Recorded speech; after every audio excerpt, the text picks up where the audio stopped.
with this, I would like to move ahead with another panel discussion.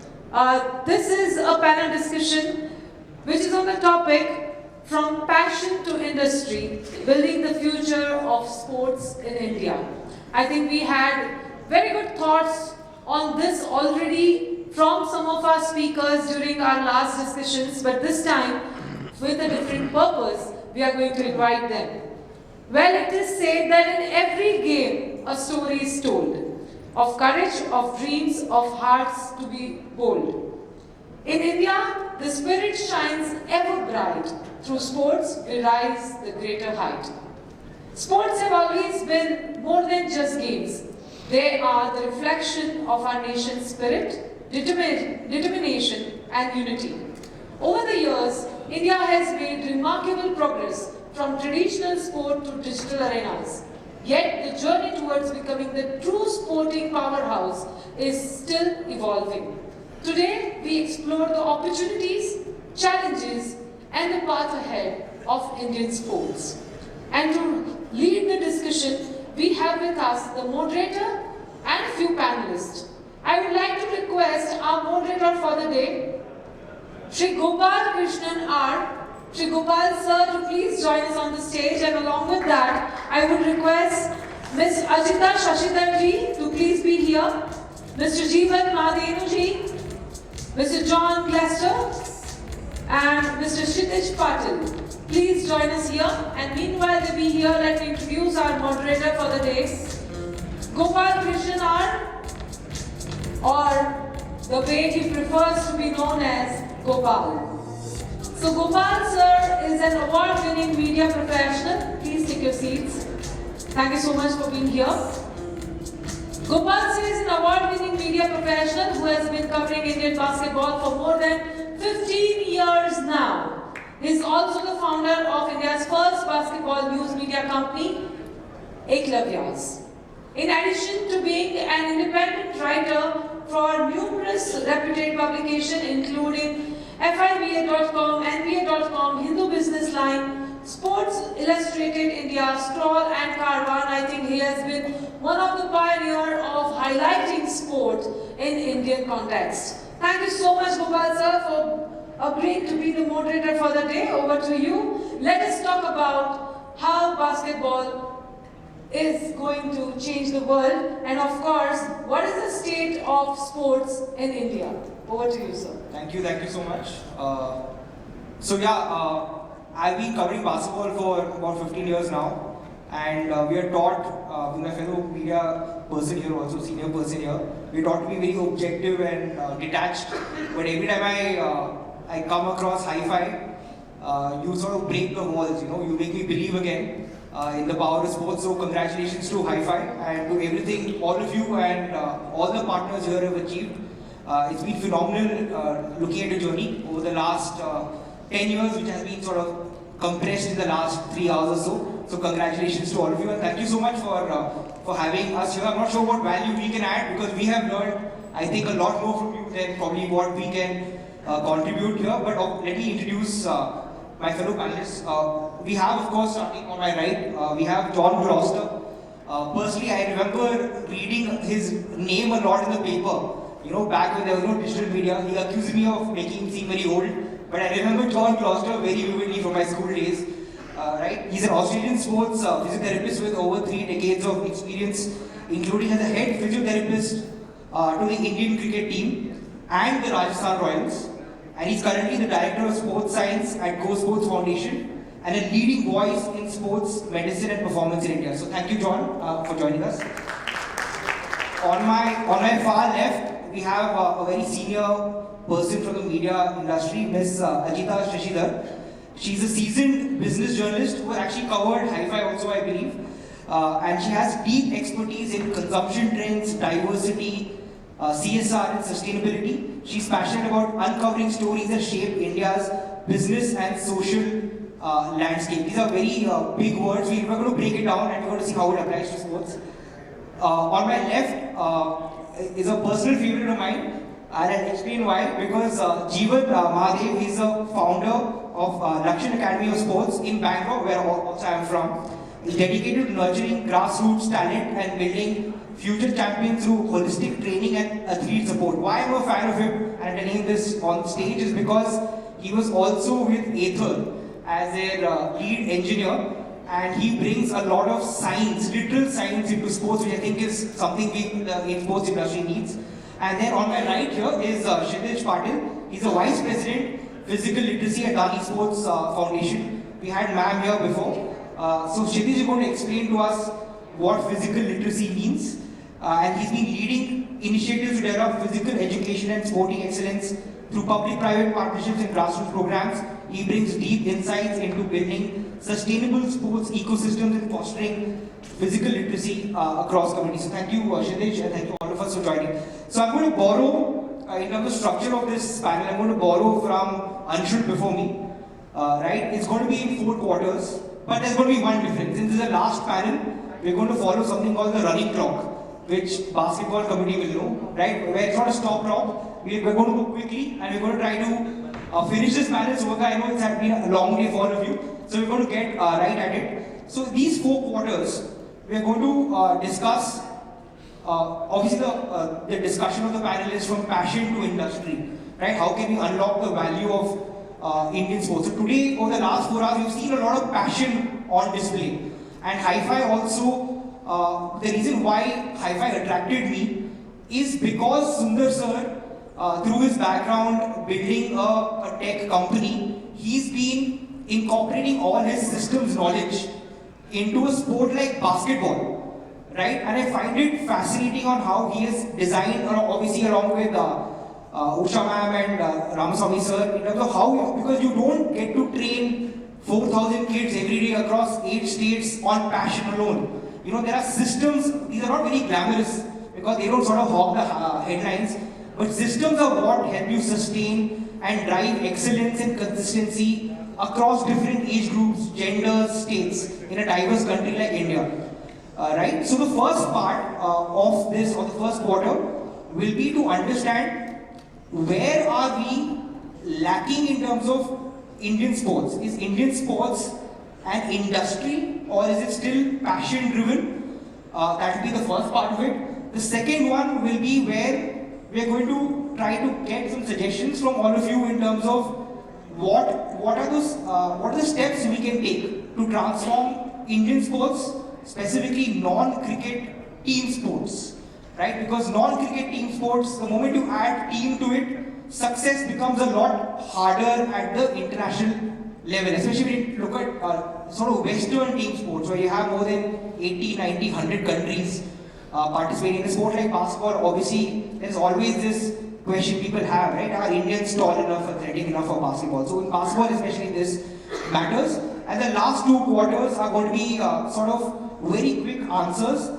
The first will be in terms of your prediction. Hi-Fi journey we have seen over the last 10 years, so it's important to look ahead. And what Sundar sir has already told me is that, Gopal, you have to end this on a positive note, right? So I want your positive assessment in 10 years from now. What would you like to see Indian sports become? And the last question, I wish those 60 students were still with us, but this is for them, right? Because for sports to become an industry, I think it's important to have careers in it.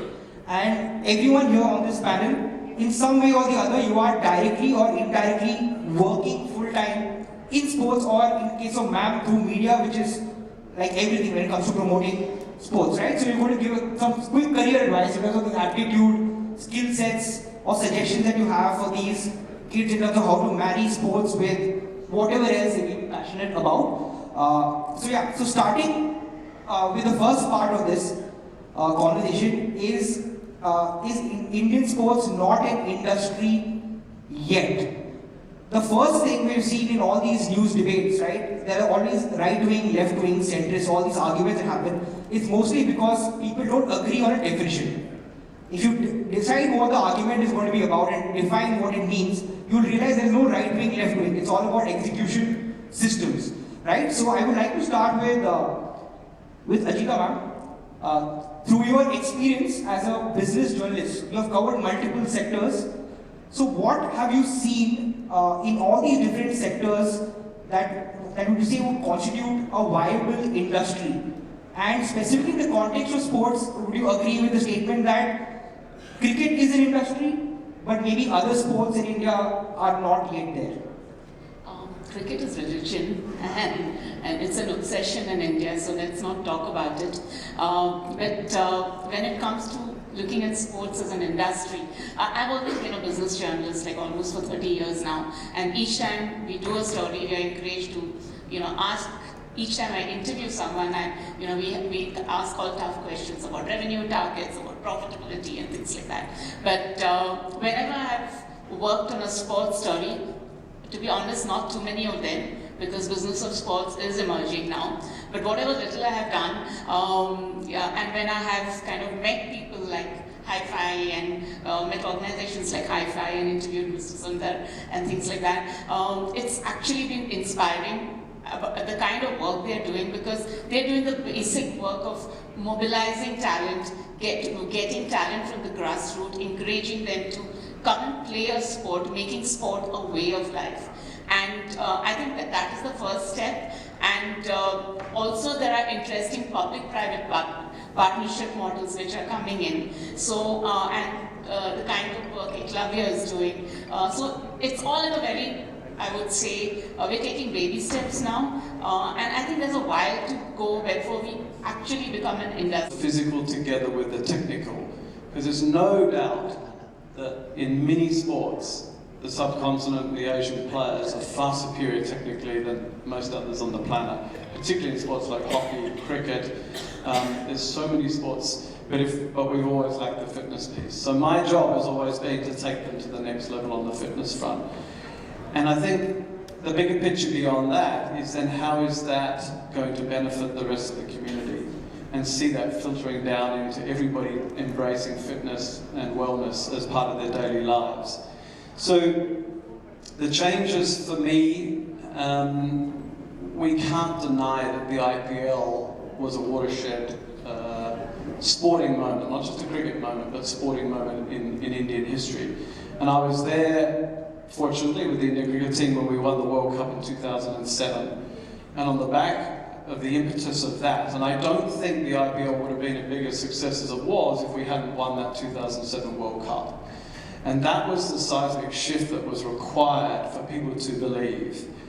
And once we saw success at that level, it then allowed us to then demonstrate through the IPL the value of ecosystem support for sport. When you had the IPL and it first came, it came with it a lot of international expertise beyond just the players. And the player then became the center of the ecosystem. And that's what we're now starting to see unfold in all my work with the Go Sports Foundation in Bangalore, still with the Rajasthan Royals 18 years later, is we're trying to build the ecosystem of support and demonstrating through that ecosystem that if we do it right, then we will produce the athletes. We have the talent. I've never doubted the talent is here. It's always here. It's what we do with that talent, how we nurture that talent, how we surround that talent with an ecosystem. And cricket has demonstrated that if you put the right structure in place, you will get talent. And the BCCI has done that brilliantly. And we've demonstrated that, if you've got a system that works, let's look at it and see what made it work in the first place. So I still think we need to look at cricket. Don't forget cricket, I know, but I think there's a lot of learnings from cricket that we can then take back to benefit our other sports, and we are starting to see that now. Yeah, and those lessons that we can learn from cricket, we'll be coming to that in the next segment, specifically from IPL. So from both of the speakers so far, I mean, Ajita ma'am, I get a sense from you that your main requirement is to have a much wider participation. I think that's a takeaway that I'm getting from you. And John's view is that to look at cricket, to learn from it. But there's also one huge aspect of system building in sports, and especially when it comes to basketball, because this is initially, it used to bother me a lot that basketball, when people used to look at it as an outdoor sport, right? Because when basketball is played in the US or in many of these, it originally started off as a sport that was meant to be played in the winters. where you couldn't go out, it's too cold. So you wanted sort of temperature controlled environment indoors. But in India, basketball has always been an outdoor sport, which is similar to all other sports, because I think the cost of the infrastructure to set up an indoor basketball court, to get maple wood flooring, right? This has always been a hindrance. So Jeevan, I'd like to bring you in here because what you've set up with Lakshyan Academy, and I've visited it myself a couple of times, and this is no exaggeration. This is India's best multi-sport venue that I have seen, and I've also gone to JP Greens in the past. So I think what Lakshyan has built in Bangalore, and again coming back to your engineering background, to your entrepreneurship background, I can only imagine the challenges that would have gone in trying to set up a facility like this, because it has never been done before, right? So can you take us through the role of infra, right? Sports infra, and what is the contribution towards building this industry around a particular sport? Firstly, congratulations and thank you so much for having me here. Lakshyan started because of basketball, because my wife played basketball, so complete onus on basketball for starting Lakshyan. Now, coming into the real hard stuff of building an infrastructure, we don't have awareness of what is the quality or what do we want to build. It has not happened here first. We dreamt it. When we dreamt, we were so destined to do this project, we broke the ground and then thought how to do this. And when we were building it, we simulated 6 to 7 engineering parameters of this hall of basketball. Lighting, acoustics, flooring, temperature, ventilation, flow of athletes, curriculums, what we do there, or seating capacity. Can we kind of get more sensors into the picture? Can we be futuristic? So, all in all, I think around 8 to 10 parameters is required to even design and build a good high-performance center. Now, for what purpose? Is it an arena? Is it a training ground? Training ground for what level? So you have to go back to the first principles and anchor what we have to do in that space, and then kind of overlay it with what engineering suits it. So, and also, for example, I take one bit of it, let's say lighting. We wanted 1,000 plus lux, and we know that the light deteriorates over a period of time. We chose a vendor, or rather Philips. I asked him, I want 1,200 lux. And it deteriorates over, let's say, a period of 5 years, 6 years, 10 years, but we still have the bare minimum or the highest point of 1,000 at the arena. So we are already covered. And we can always go back to Philip after 10 years and say, just replace it with a new one. So we had to be future ready. Now the second point is how robust, how quality it is. You can't tell a beginner, hey, not to use the infrastructure like that. You should be telling them you can abuse this. Right? He will make 100 mistakes. But he has to make 100 mistakes in the rules that he can't wear non-markable shoes and enter the basketball court. But if he has entered with the non-markable shoes, he should not be limited by anything what he does on the floor. So we covered all these aspects in order to build Lakshyan, and I think we were very, very lucky to build it first with minimal mistakes. Very minimal mistakes. And thank you. And I was very fortunate to be an engineer to get into this because I understood what is platform, what is modular approach, how does physics work, and kind of team also believed in putting this through. So what we have built is we not only have got the best wood in the country, but we also know how to repair it and maintain it. That is also a key part of it. And can it last long? It has to last long for 25 years because you have already poured down all the capex inside it. Where is the OPEX coming in from? Yeah. No, I can see the effort and the minutiae that has gone into it. But a quick, just to give a macro perspective, right? Because when you look at India becoming a multi-sport industry, the comparison always is made with countries like, say, the US or China. Right? From your studies, I'm sure a lot of research has gone into it. Can you just give a quick overview, like how does India compare, like compared to say China or or the US, they may have probably 100 such Lakshyan type facilities. What is the rough ratio of comparison between India and say China or US? Firstly, let's not compare. Because they started at a different starting point, we are starting at a very different point. And there is already a community over there. People, for here, I think most of us can teach a straight drive here. Can somebody teach a, let's say, three-pointer or a shooting or a difference in basketball? It's just... I coaches can. Yeah. So that's where we are starting from. But let me give a perspective. Before Lakshyan, we traveled Australia, Malaysia, different parts. We were not even very close to Malaysia. Institute of Sukhnagar, what they had was too very good from a sports, and they have already started integrating sports since back then. Yeah. So what I believe is things are changing. A few of the sports are getting the infrastructure, but few are far from it. But let's forget the infra part, let's fix the physical literacy part first. That's a perfect segue. It's like you're a moderator right now. That takes me to Kshitij, right? That's beautifully done. So, Kshitij, physical literacy, you have been saying it's a foundation of sport. And even for me, I am embarrassed to say that I actually don't know what that means. I know literacy, reading, writing, maybe basic arithmetic. But what is physical literacy? How do you define it? And how is it lacking? And why do Indian schools and Indian students or parents need to know about physical literacy?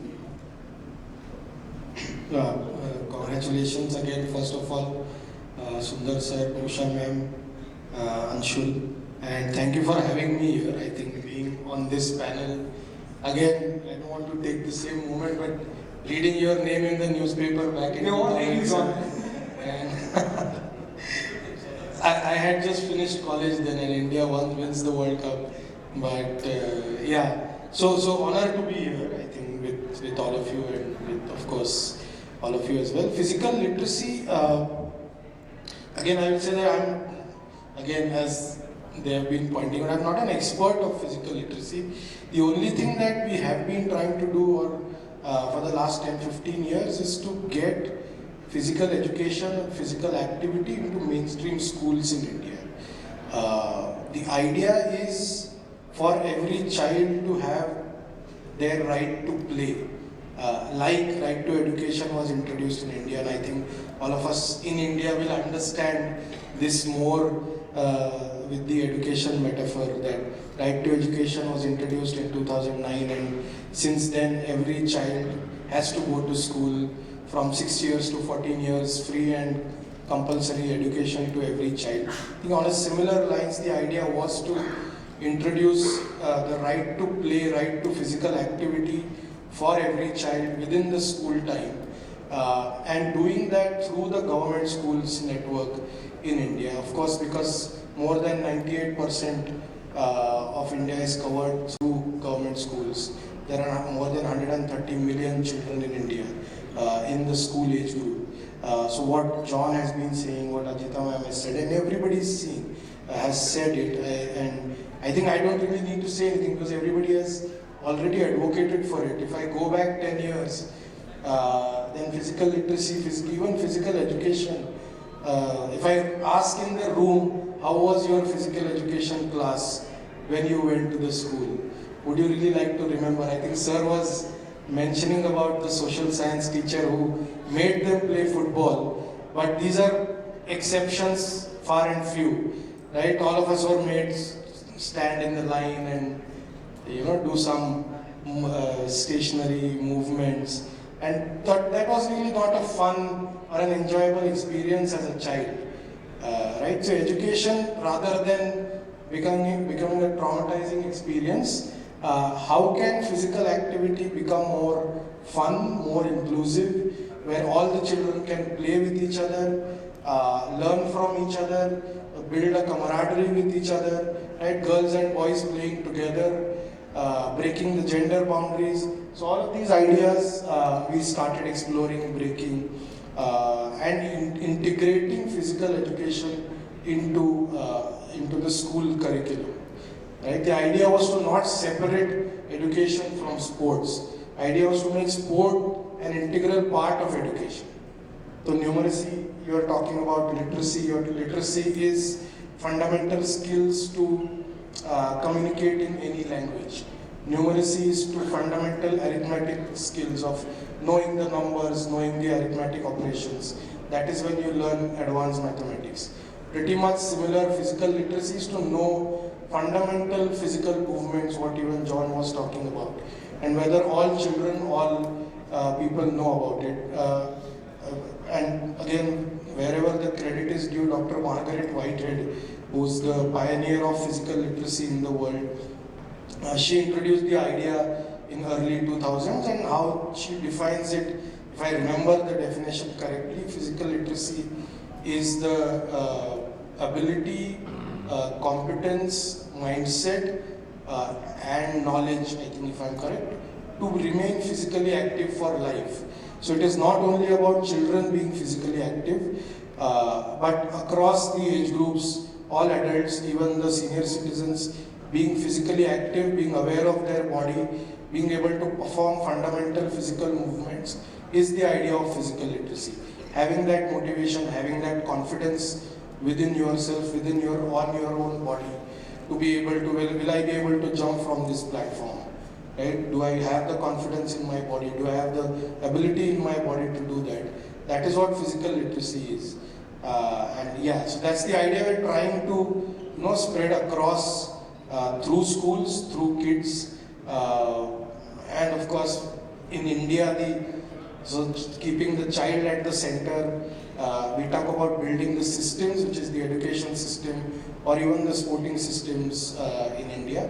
And then the culture, where a lot of social and cultural barriers come in, and we are seeing a lot of girls playing here, basketball, what Usha ma'am was talking about in her opening address. And this is still the norm and culture in India. Organizations like High Five and other organizations who make an effort to get girls to play, be physically active, is again very far and few. But among the 130 million, 50% are girls, and they tend to drop out of playing and physical activity after their puberty at the age of 11 and 12. So again, another question, if you go observe a park nearby, see kids playing, how many of you think that you will see girls more than 12 years playing in a public park? Right? The public parks, public spaces are usually occupied by men and boys. So that's the idea of democratizing, making it fun, making it inclusive for kids, so that it becomes lifestyle, as ma'am was mentioning, right? And then maybe we will be able to build the systemic pyramid of talent identification, nurturing the talent, not just in cricket but in other sports also. There's one more layer to that, which is what we call motor competence. And motor competence are some of these basic foundation physical skills that if you don't acquire them by the age of 11 or 12, you never acquire them. So no matter how much you want to be a physical athlete later on in life, it's virtually impossible for you to do so. So I think it's really important that we skill our kids with motor competence, which is based on physical literacy, to allow them to be physical beings later on in life, and therefore professional sports people. And one of the main reasons why a lot of studies done out of Canada on this is one of the reasons why we see a lot of girls drop out of the system at around about that 11, 12 age is because they become embarrassed in sporting environments, particularly team sporting environments, because they don't have the basic motor competence skills in play. And that is jump, throw, catch, kick, hop, there's 5 or 6 of them. Now, if they're not skilled with those by that age, they're never going to acquire them. So one of the ways to keep kids engaged in sport and play and activity is to ensure that we skill them with motor competence and expose them to multiple sports as a young child. What that then does is harbour an interest in multiple sports outside of cricket. If we want to get other sports to come to the fore in this country, we've got to look beyond cricket. And one of the ways to do that is to expose kids to fun sports, different sports, at this age group. Because once they engage then, you've got them for life. So that's the other side of the equation, is getting kids into the system. And one of the questions I'm asking everybody that I'm working with at the moment at every level is in 2036, there's a big thing happening, hopefully in India, which is the Olympics. And the number one question we've got to ask is, who is our audience in 2036? Our audience in 2036 in terms of athletes are our 8-year-old, 9-year-old, 10-year-old kids now. And what are we doing to support them, promote them, get them engaged in sport, get them interested in sport? Are we giving them the motor competent skills for them to be sports people in 2036? That's one side of the equation. The other side is actually, who is our audience, bums on seats in 2036 in India, in Ahmedabad? They need to have a passion for those sports built as kids. And it has to start now. So that's the other side of the industry piece that we've really got to start looking at, is our kids and our ability to engage with our kids right now in that age bracket. Okay, thanks John for that. So just to quickly recap, I think the key takeaways from me in terms of the first quarter is that we need to increase participation at a younger age, mass participation, like Hi-Fi is doing, but obviously India is a huge country, so we need to escalate that at a much higher level. Apart from that, infra, we are lacking, but as Jeevan is saying, that's not really an excuse. It's more about also the supporting coaching that has to happen, and building on that, obviously physical literacy, motor, cognitive skills, all of this has to be taught in a scientific way, and hopefully that can expand the base. Right, so this is the first quarter. I know it's very intended first quarter, now we're going to speed up.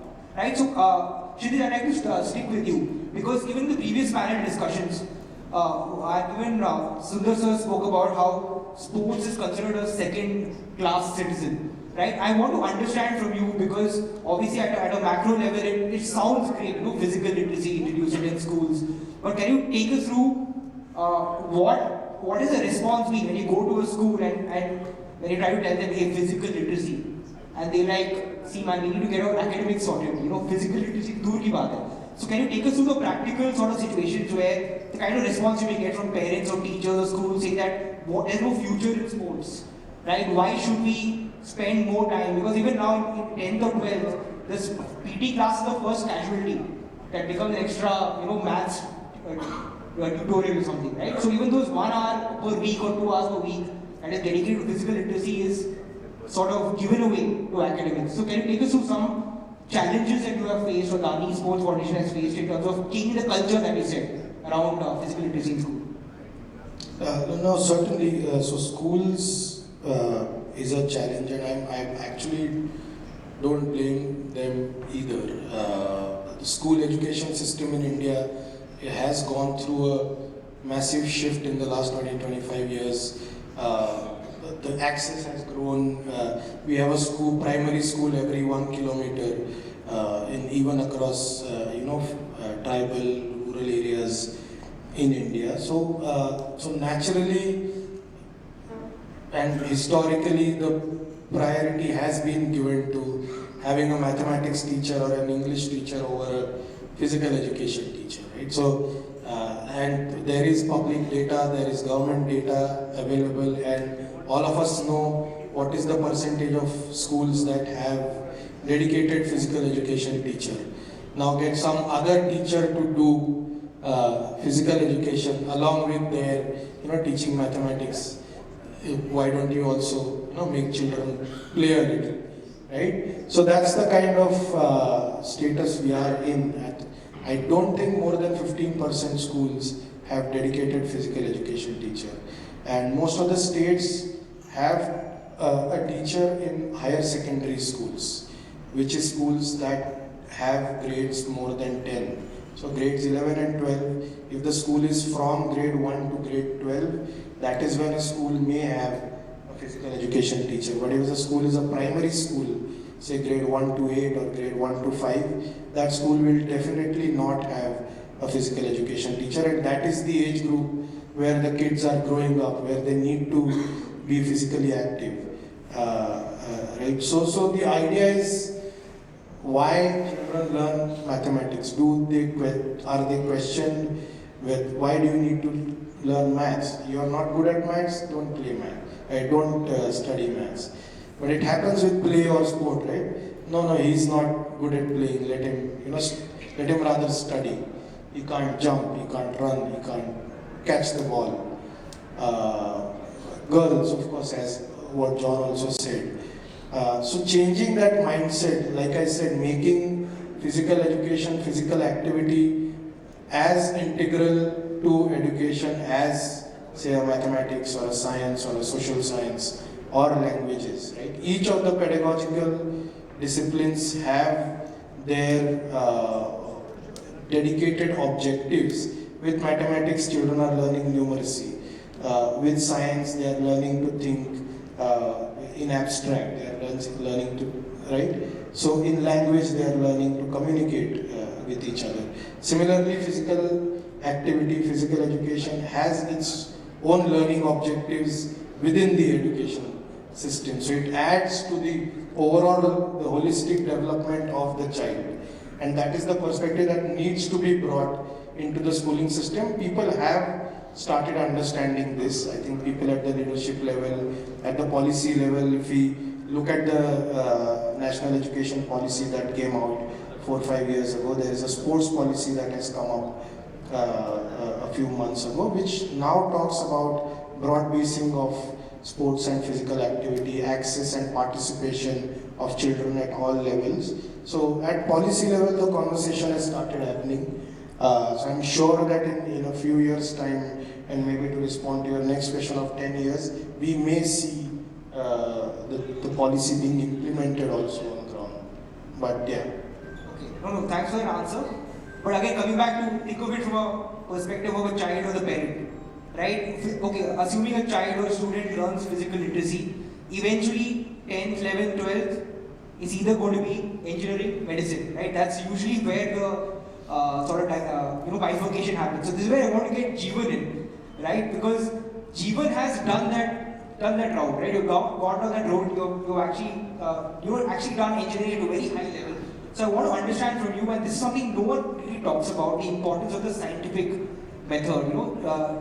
Building systems, designing processes, right? Because when it comes to sports, for some reason, people feel like in sports industry, if you want to work, you don't need to have that conventional intelligence, the academic intelligence. While actually you need to have that, perhaps even more in sports, because you're actually moving people, building systems, creating competitions, right? So can you help us understand like the broad principles, universal principles that have helped you from engineering background? How have you applied it to sports and entrepreneurship?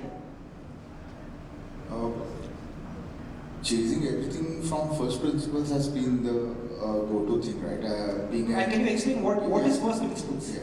So being a biomed engineer, entering into automotive, finishing the automotive, and then getting into finishing as a contribution from IA, and then entering into sport. Everywhere, what I've learned is you have to go back to how things move, right? If I have to work, if I have to get this job done, what are my brief micro steps to get there, right? And then you have to understand the physics of it, and then get the job done. There will be a human part of it, there will be a relationship, there is a financial part of it, there is an operational part of it. Broadly, if you take care, things will work. But in the primary case of why attention to detail is not given in sport, I could be blunt, but sorry for that. If you are intended to get a certain ROI on what you're putting, people will go there.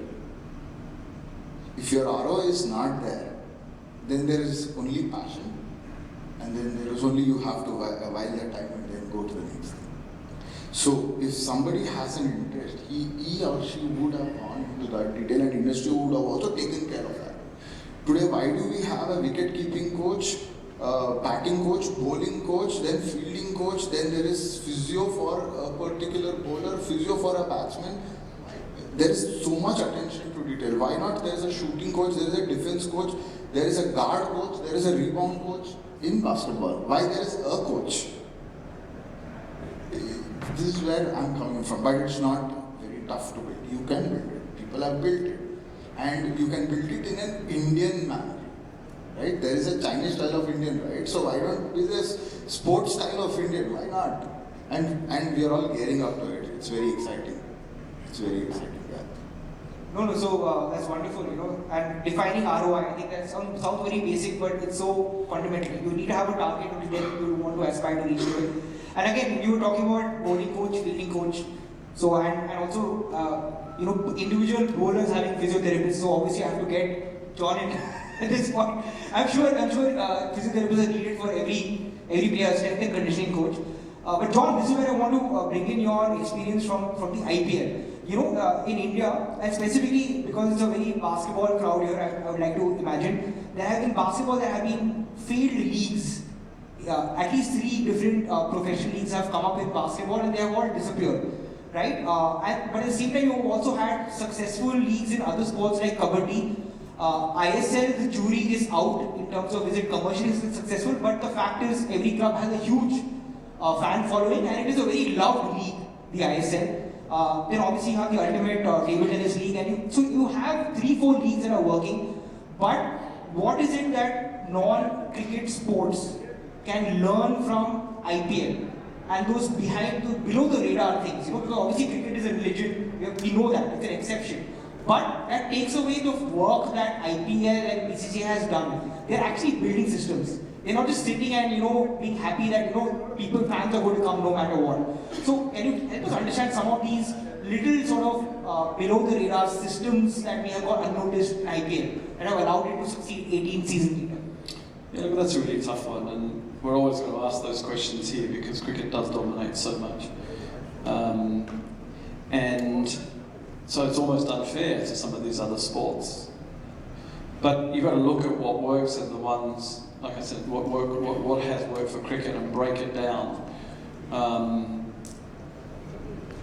Governance systems, I mean, you've talked a lot about this, and putting the player at the centre, commercial models, fan engagement, all this stuff has to be put into the mix. It's a true industry, from passion to industry. The IPL became an industry out of a tournament as such, from a one-off, which then turned into a long-standing industry.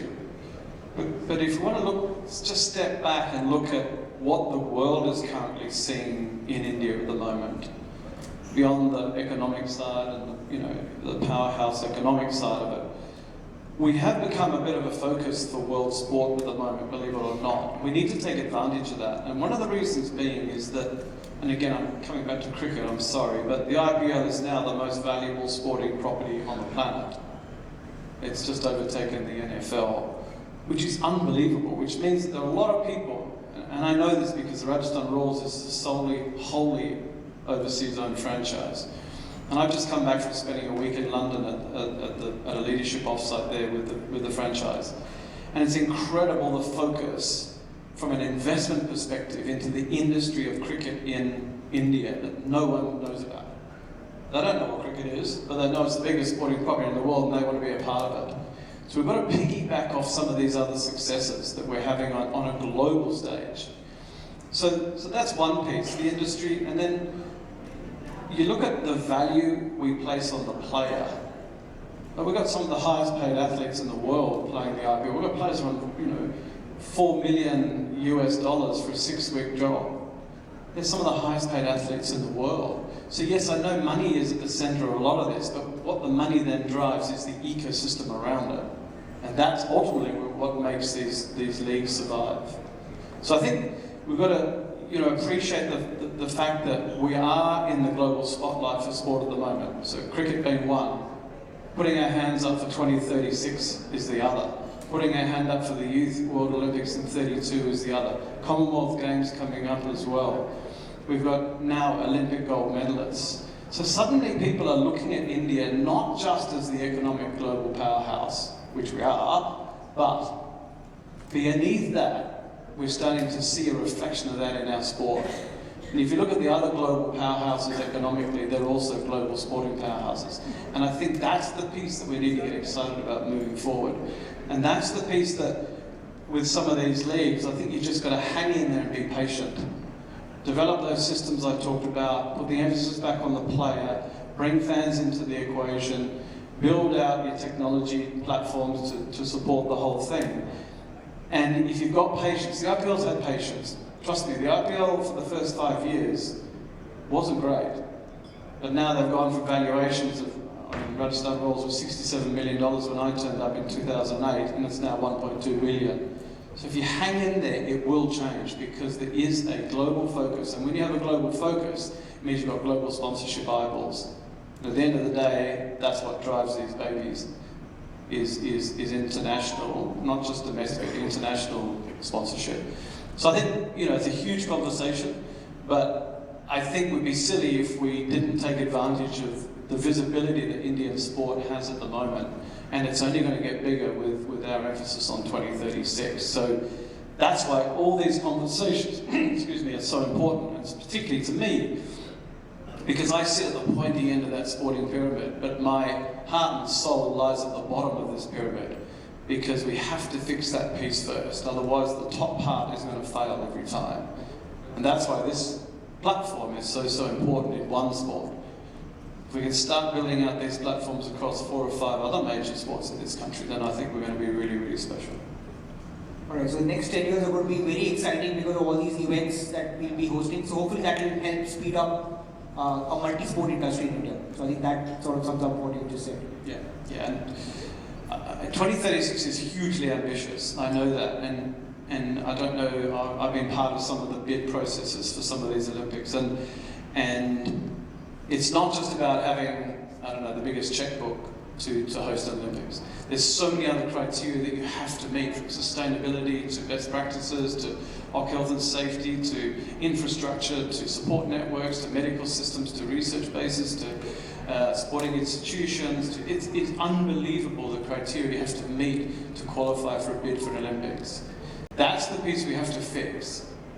And that's the piece that, we were just talking earlier about research and how do we use platforms like this, the data from this. Lakshyan doing an amazing job down there at their facility, gathering data, starting to produce research.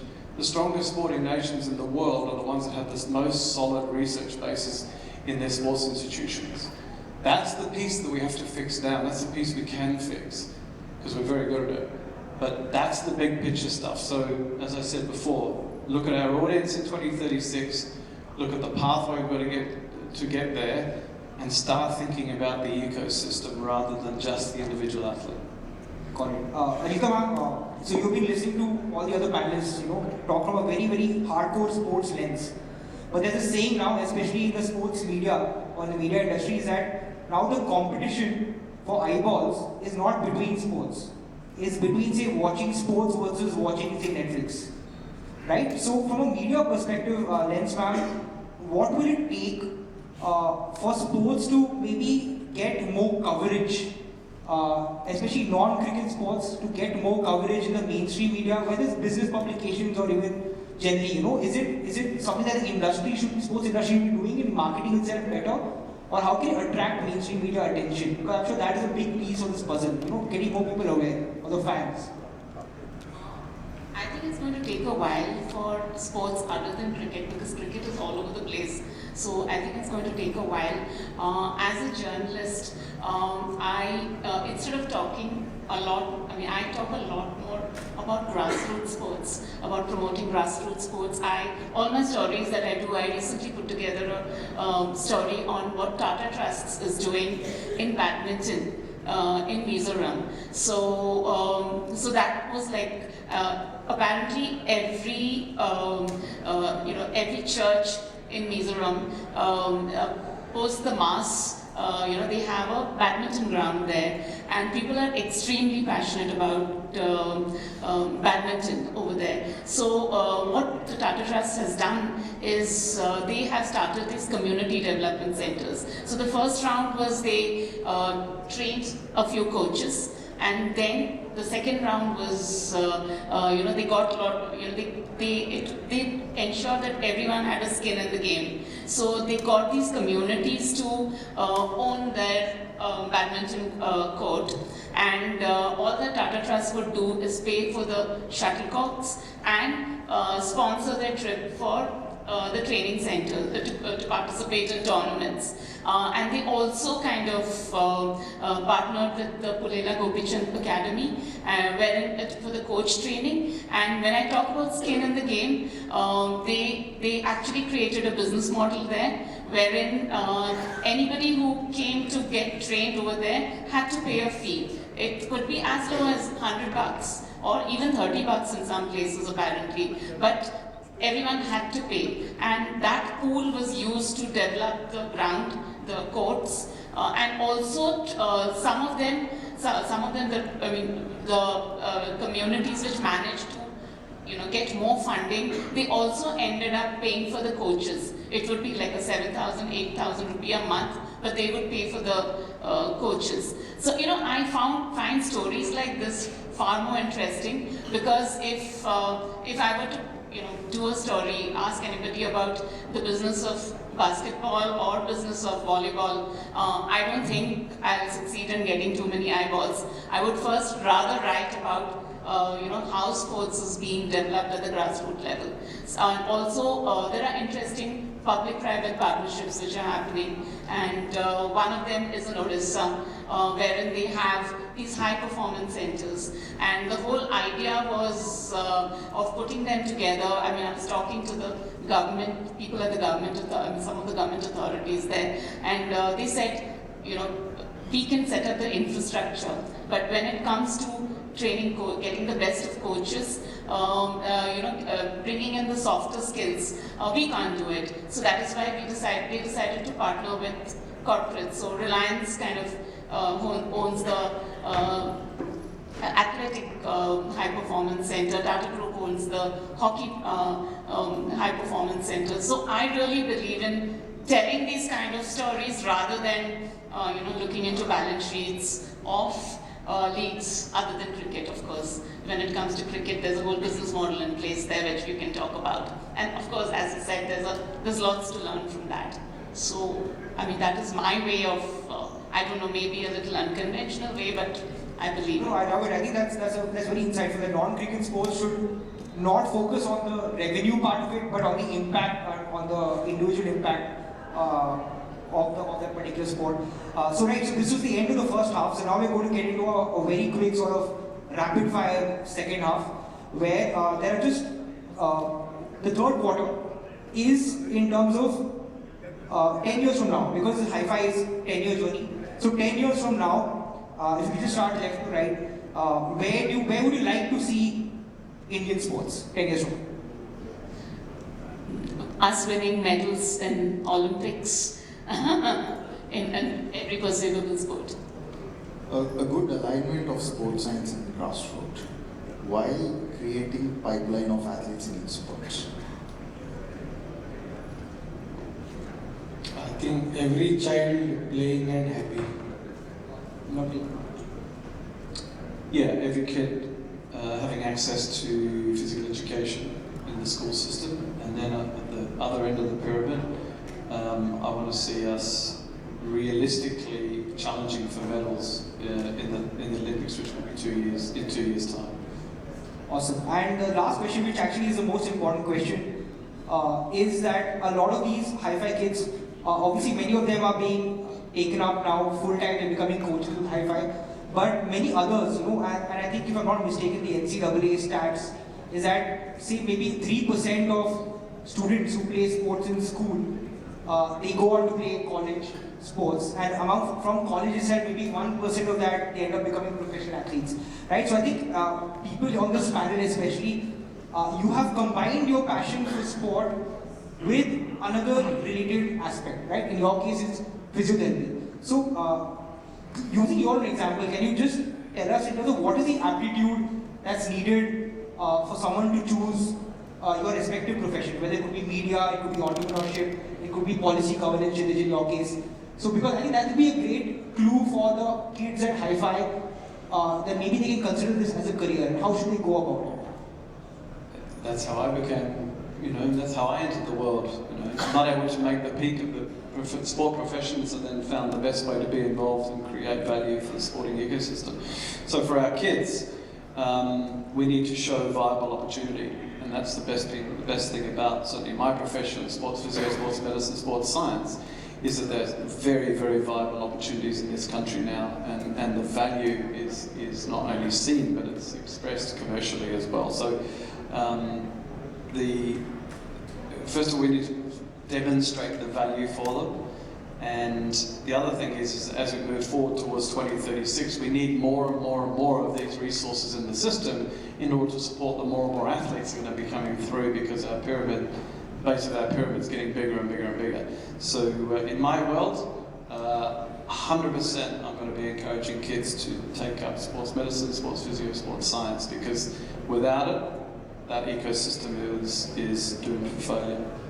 Okay, Kshitij, when it comes to policy and governance, how can kids enter that line? See, John was talking about research. I think one of the critical things for something like policy intervention is research and data, and that is definitely something what he's been also talking about, bringing in scientific approach to what we are doing in sports. But I think, again, going back to and the percentage you said from school to college and then college to kids becoming athletes, because that has been something as kids to us, and even kids now is being told is that that's the only way you can make big in sports, right? And there is one Olympic gold to be had, and there are 130 million kids in India, so it's practically not possible for everybody to become a professional athlete.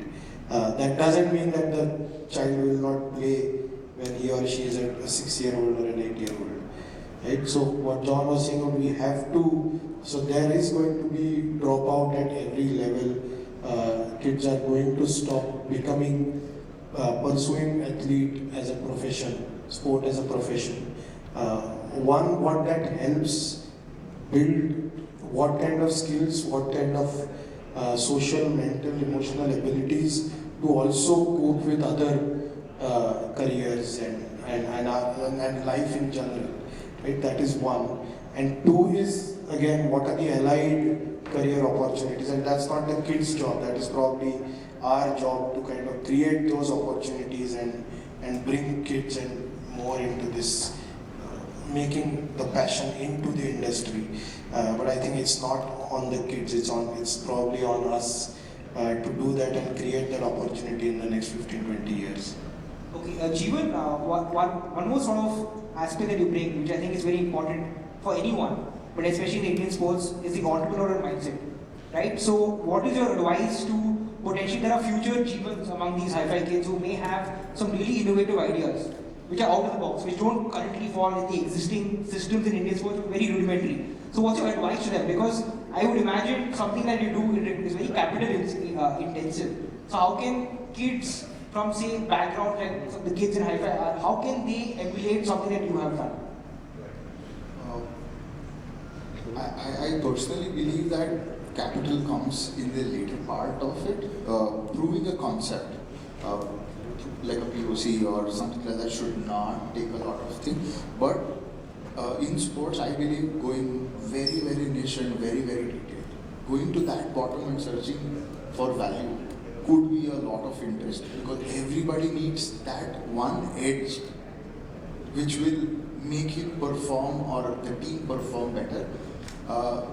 Though we are struggling to get the 99% in place, while the world is fighting for the 1%, we still have to aspire to get that 1% by covering a whole lot. So there's a lot to cover, and there's ample opportunities, and we can look at each sport differently, and even in basketball we could go leaps and bounds. Ajita ma'am, last word for you.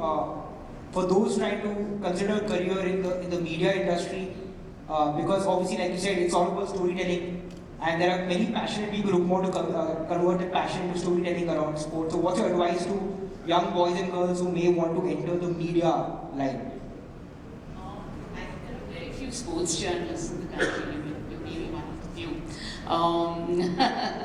I mean, there are big names, but actually, if you count, there are very few sports journalists. So I think we should encourage more youngsters to take up the sports beat. And also, I was just thinking, how about kind of having a sports beat, having grassroots sports as a beat? I think that would be very interesting, because then you can tell stories from the ground, from the grassroots, and probably that will be very inspiring for people, and also that will also help in spotting talent.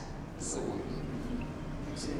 that's the panel in terms of the three main quarters and the final one in terms of advice. So thank you all so much. I know it's been a long day, and again congratulations to Hi-Fi for 10 years, and we're wishing it more. We have a question from the audience, so that's interesting. Okay, please go ahead. Yeah, we can pass on the mic.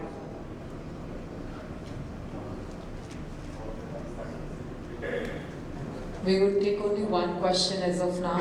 Yes, sir, please. Yeah, thanks for taking the question. My name is Farid Kazani, and I've been very passionate about sports from the time I was born. So I played almost around 5 different sports in school and college, but could not pursue it for various reasons, including funding and whatever, and whether I'll get a job if I just pursue sports. Having said that, I think I completely echo what John is saying in terms of capitalizing on the current situation that India stands with the backdrop of economic development and building the sports industry in India. Currently, the industry is cricket.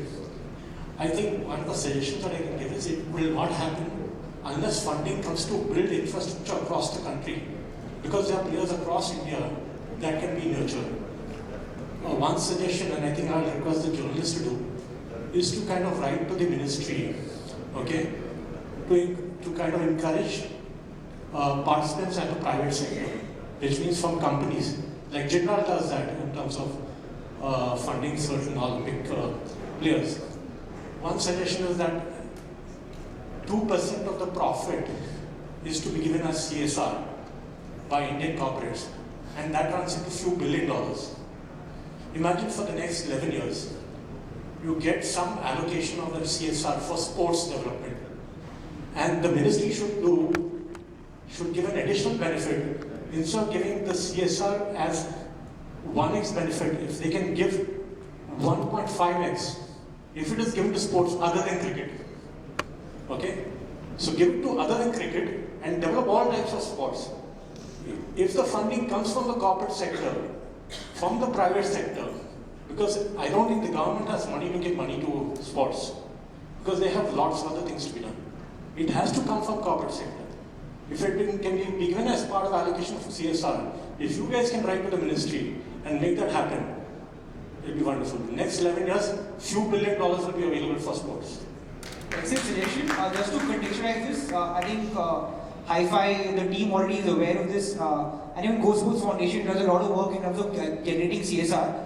So I'm saying that you have to encourage all companies, give them 1.5x benefit if they give it to sports other than cricket. It's a bit like the carbon credits scheme for sports. Absolutely. I think if you could model that in some way. But the other model also to look at is what England did many years ago when they became a super powerhouse. It was because they used the lottery funding to fund sport.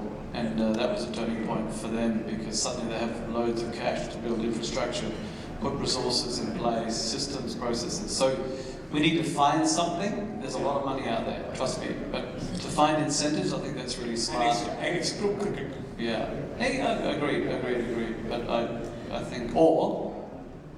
I think we can use cricket, and they're doing it to a certain extent, is actually using some of the funds raised from cricket and put it back into If you can tell the Indian cricketers to donate their money to other sports, they will get an additional tax benefit. I believe there are great many, suggestions. Yeah, there are many who are already doing something like this where... I know, Sachin Tendulkar does that. Yeah, and that's what is on our list next. Thank you so much to all the panelists and moderator to be here and have a healthy discussion. I would request Ramu sir to please join us on the stage and share our token of love, a gift from our side to them. Ladies and gentlemen, I would need your patience for next 10 minutes because there is a very important item on agenda. We can really not conclude this event without felicitating one of our key partners. Let's have a big round of applause for this.